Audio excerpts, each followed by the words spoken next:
Give him one, two, three, four, five. Good morning. Welcome to the Records Conference Room in the basement of the Edison Complex. Is that good enough for you, or would you like more? Is it good? Is that okay? Cool. All right. Guys, I'm going to turn it over to the Chief of Police.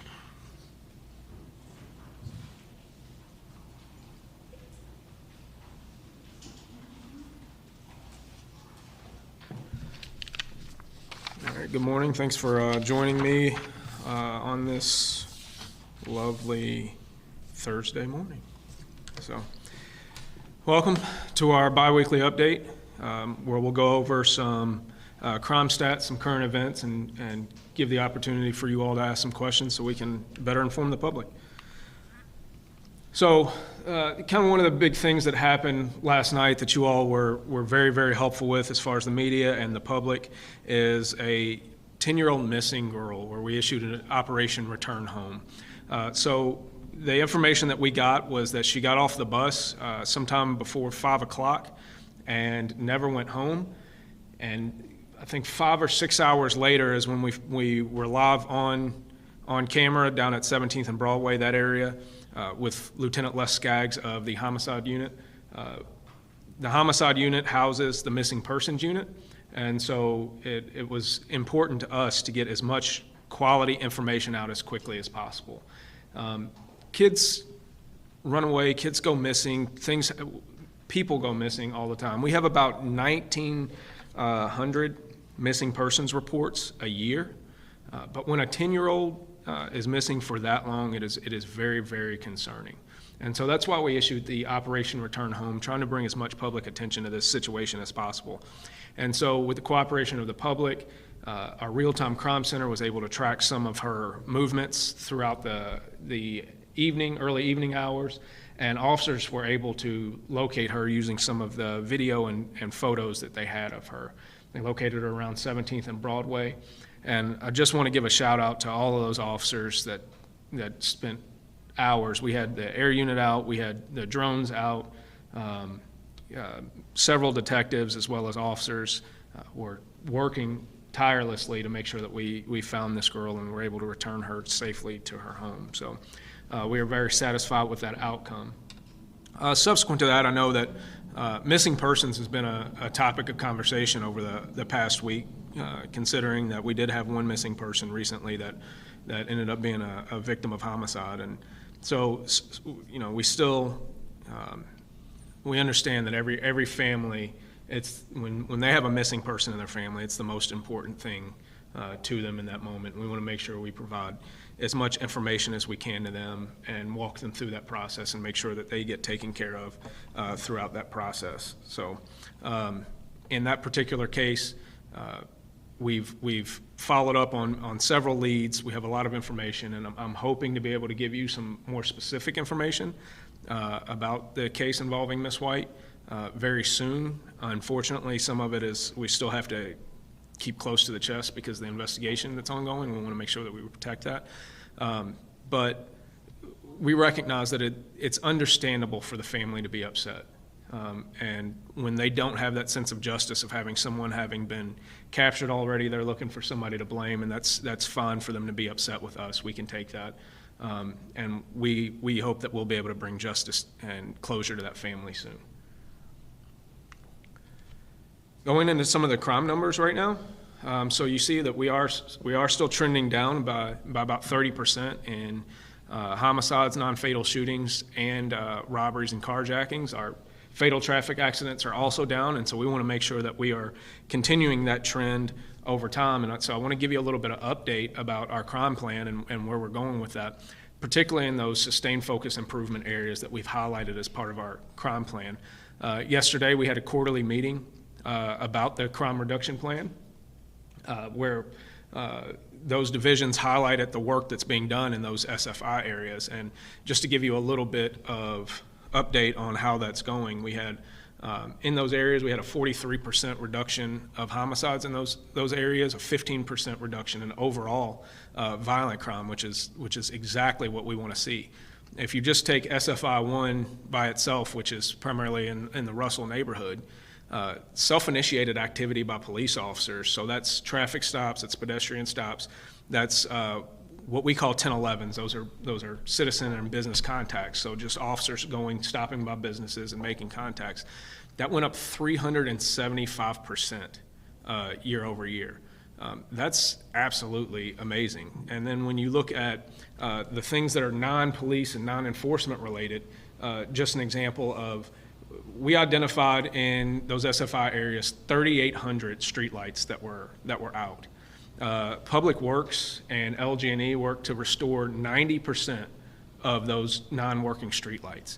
If you think about how quickly that got done in the first quarter, that coordination between all of these units is what this is about, is making sure that we take care of those neighborhoods in a bigger way. And I really have to give a shout out to Public Works, Jennifer Kern and that team, as well as Codes and Regs. Richard Price over at Codes and Regs has been absolutely on top of this, making sure that these vacant and abandoned properties are getting taken care of, they're getting boarded. Odell Henderson runs that division of Codes and Regs, and they have absolutely been critical. And so the coordination between other metro government entities has been crucial in this. And so it is really nice to have everybody working on the same page together, trying to get things done. I also want to highlight one of our other units within LMPD and some of the work that they've done. You may have heard about a kind of a high-profile arrest that was made by our Crimes Against Children unit and in our OSPI unit. Detective Lauren Payne works in our Internet Crimes Against Children Task Force with the FBI. And that entire unit is working very, very sensitive cases. They do amazing work. Just like everybody else, they're understaffed and overworked. And the work that they've done to take bad people off the street who are preying on children is absolutely amazing. And it's work that I could not do. I do not have the tolerance for it, the patience for it.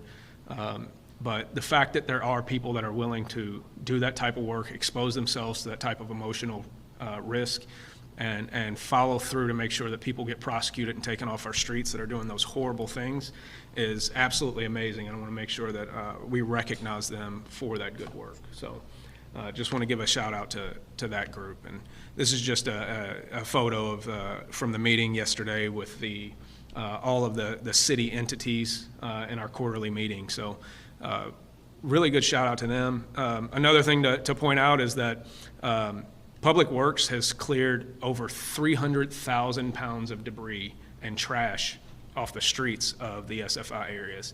And they've also added 6 more cameras for illegal dumping. As you know, we can prosecute people and seize their vehicles for illegal dumping in the city.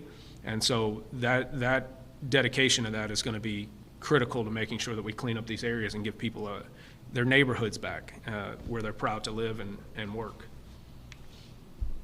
And then recruitment. So I want to point out that our applications are up across the board. It looks like this next recruit class that we just selected yesterday will be about 33 people. So that's the largest class we've had in a couple of years. As you've seen, we've had smaller recruit classes than the past. And it's really important that if we want to get this work done, we have to have not just the number of people, but the right people coming through for us. And the recruitment staff has done an absolutely amazing job. They are all over the place.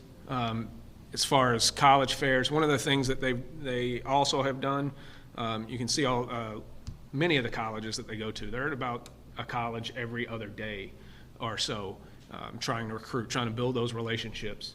I think, Addie, you just noticed what's put in there prominently, that big L in the middle. And then that tiny little school that's a little bit to the east of us that we don't like to talk about, but somebody has to go there. So we'll even take the students from that school that shall not be named. We'll allow them to come and serve our community as well. But one of the things I want to talk about is that the state has actually created a program called Military to Law Enforcement. It's a pipeline to help those transitioning from the military life into law enforcement. And one of our recruiters, Tyree, he is a former military guy, and he has taken the lead on working with Fort Knox. Tyree Williams, he's taken the lead on working with Fort Knox to make sure we drive that program and we start to build that pipeline. And so we'll have our first person from that program coming to LMPD hopefully in this next recruit class. And the current recruit class will be graduating tomorrow. So 13 graduates, we're very proud of them.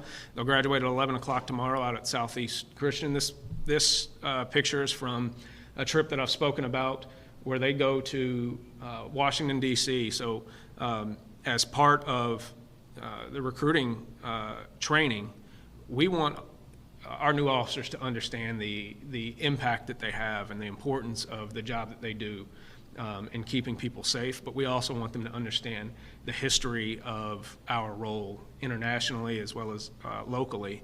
And so as part of that, we send them to Washington, D.C., where they go on a visit to the Law Enforcement Memorial. You know, it's Law Enforcement Week, but they go to the Law Enforcement Memorial, but they also go through a law enforcement history program through the African American Heritage Museum as well as the Holocaust Museum. If you have not been to either one of those places, I would recommend it 100%. It is really a life-changing experience to go to either one of those places. And so we're fortunate enough to be able to put them through this program so that they see the true impact that they can have on society. So with that, we'll open it up to, I'm sure what you have is many questions. I got some recruiting questions. Yes, sir. This MAX 62, what's the schedule on them? When will they start and when will they graduate? So do we have the actual start date? It's in June. Yeah. So it's so the academy is about 16 weeks. Then they go through what we call field training. So they will ride with a training officer for about 16 weeks as well. Do you know anything about demographics of this class? I can get you the exact demographics. We have it from what we've selected. We're still waiting to hear back. We've put out job offers to all of them, so we want to make sure that we'll get that once we have it locked in. And what do you attribute the increase to? 33 people, that's quite a bit compared to this last one. Right. So I think the difference in this class versus previous classes is multifaceted. One, I think the environment around policing has changed kind of nationally and locally as well. The level of negativity that has been, sent our way is starting to wane as people really understand the importance of this career. The other thing is that I think the officers here at LMPD, that is always the biggest source of recruitment, and I think they're starting to enjoy their jobs again, and they have pride in what they do, and they're starting to talk about it, and that's what we want. This job is not easy. Leadership can't make this job easy, but we can make people very proud of where they work, and that's our goal, is to make them really, really good at their job and proud of what they do so they go tell others about it and recruit. And then obviously our recruiting unit, one of the things that we did a couple of years ago is we separated. We used to have recruitment and selection used to be one thing. So recruitment officer would go through, they would try to get Paul Miles to come and work for us, and then we'd do all your background and investigation to vet you. And we've separated those two jobs. So I'll recruit you, try to get you through the door, and then we have somebody else that spends time on your background. And I think that's given them a little bit more capacity to be able to go out and reach people. Will the starting pay be for this class? So the starting pay, you actually end up in the first year making about $55,000 in the first year. Because part of that is academy time, part of that is actual sworn time where you get a pretty good pay bump. About 2 years, you're making $75,000 easily. And obviously we know that there's always work to be done, so really the amount of work that an officer wants to do is going to determine how much they make. Chief, forgive me if you're close to this. How many more in this recruitment class compared to? So right now I think we're sitting at 33. And this recruit class that we're graduating tomorrow is going to be 13. So that is a huge jump. Now, we'll have some attrition in the academy. There will be some people who either don't make it or realize this profession isn't for them. But this should be our largest recruiting class graduating in several years. Chief, the other day whenever I was asking you a couple of questions, you said you guys reviewed your standing operating procedures regarding missing persons. I was just curious what exactly you guys reviewed. The policy. So we read through the policy and made sure that, one, that we still felt comfortable with it. We don't have knee-jerk reactions. I think that's part of the problem that we've had historically, is that we've often been an agency that makes sweeping changes because of one issue. And I don't think that's a good way to operate, because what you end up being is you end up being the product of every crisis, as opposed to having a strategic plan for where you want to end up and a vision. And so when things happen that cause some attention, we can take a step back, look at it, and say, all right, is this still where we need it to be? And that policy is perfectly fine, and it appeared that everything in the Miss White case was done according to policy. And I know that might not be a satisfactory answer for her family, and I understand that, and we're never going to be able to bring their loved one back. So it's an unfortunate situation, but it's the case. And you said again on Tuesday that the response was not racially motivated, and so what is your kind of response to people knowing the history of discrimination that the Department of Justice has said LMPD has had a history of? What is your kind of response to them on that? That is my response. It's not racially motivated. We have officers that go out there every day to work in this community and protect people of all races, all genders, all backgrounds, and religions. And I trust that, particularly in this case, since we have put a lot of scrutiny in it, that was done the right way, and it was done without any motivation of race or gender or anything else. When you look at our Operation Return Homes, those numbers about perfectly match each other. The number of black citizens and white citizens that get an Operation Return Home. So the fact that they match is probably actually skewed, that we have issued more percentage-wise for black citizens. So those officers did a good job, and I have no qualms about the actions that they took. And say also curious too, like the family said that when the officer initially had gone, whether that had been for I think it was after the fact of the initial welfare check, but the family said that they were there and were offering to the officer to go inside. What is from your all's point of view, if the family's there and says, we can unlock the door and open it, you all still can't go inside? So I'll kind of hit you with the Uno reverse on this and ask you a question. If your sister showed up to your house because she hadn't talked to you in a couple of hours and said, I'll let you in, I'll let the police in Addie's house so they can search the house, would you be okay with that? All right, that's what we call illegal. So we can't do that. So a third party cannot give us permission without what would constitute probable cause to enter somebody else's house. That even works for space inside of a house. So if we live together, you cannot give permission for somebody to go into my room, even though we live in the same house and you might own the house. I, as an adult, have an expectation of privacy that you cannot sign away for me. And so this is the thing about democracy, is that there's a balance. And so we err on the side of making sure that we protect people's rights, and that's what was done in this case. And like you were saying that there wasn't any evidence of showing of foul play, is that kind of why you, again, weren't able to rise it to a higher level? Is that still? Right. And so when you take this situation with this juvenile, no evidence of foul play with the juvenile, but you're talking about age, and then when you start to combine that with time and it's starting to get nighttime, the level of danger starts to be more apparent. And so if we had other signs that danger was more apparent that we could act on, we certainly would have.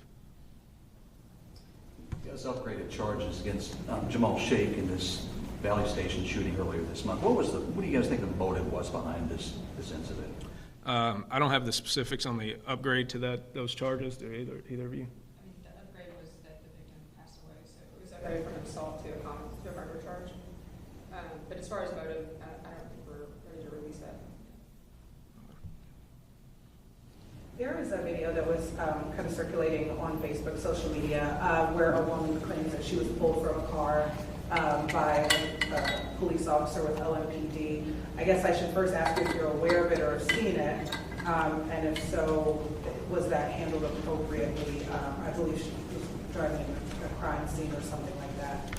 So the question was about the video circulating on social media with the woman that alleged she was pulled from a car. It's not an allegation. We pulled her out of the car, and we are aware of it. And so a standard use of force report and investigation will be done, and we'll make sure that everything was done the right way. What I will say is that when the police tell you to leave, I'd advise you to leave, so you won't get pulled out of your car. Now, if that officer did anything wrong in the meantime, we'll take care of that. Yeah, you can trust we'll take care of that. But, you know, when we're dealing with a shooting, the last thing we need is somebody who can't follow simple directions, like leave. It's not that complicated. Back to the recruiting. Have you guys set a goal as to getting a certain number of recruits each class, and are you meeting that goal? So do we have a goal of recruitment? So our basic goal every year is the same. It's 3 classes of 48 people, and we are clearly not meeting that goal. But obviously, you see we're skewing in the right direction. We need more applicants overall. Our attrition rates are down, so we have fewer officers leaving. We have officers that are wanting to return, that have retired or have gone to other agencies. So all the signs are pointing in the right direction, and we have to make sure that we continue this trend going in that right direction. And, you know, hopefully we can pretty soon get to full classes of 48 again. Is the pool up or down, or is it as strong as you want it to be? So the applicant pool, I would say, is not as strong as we want it to be. And I don't think that is unique to LMPD as in policing, and I don't think that's unique to any business. I think everyone is struggling to find qualified workers, and I don't want to get into a larger societal conversation, because I remember when I was the young kid that everybody said this new generation is horrible, and I don't think this new generation is horrible. I think we just have to figure out a way to connect with people that aren't our age, and so that they understand the value of work and the value of service. It's not that people don't want to do a good job. It's not that people don't want to take care of themselves. We just have to figure out a way to communicate that better and get that across to them. Thank you all. Appreciate it. Thanks.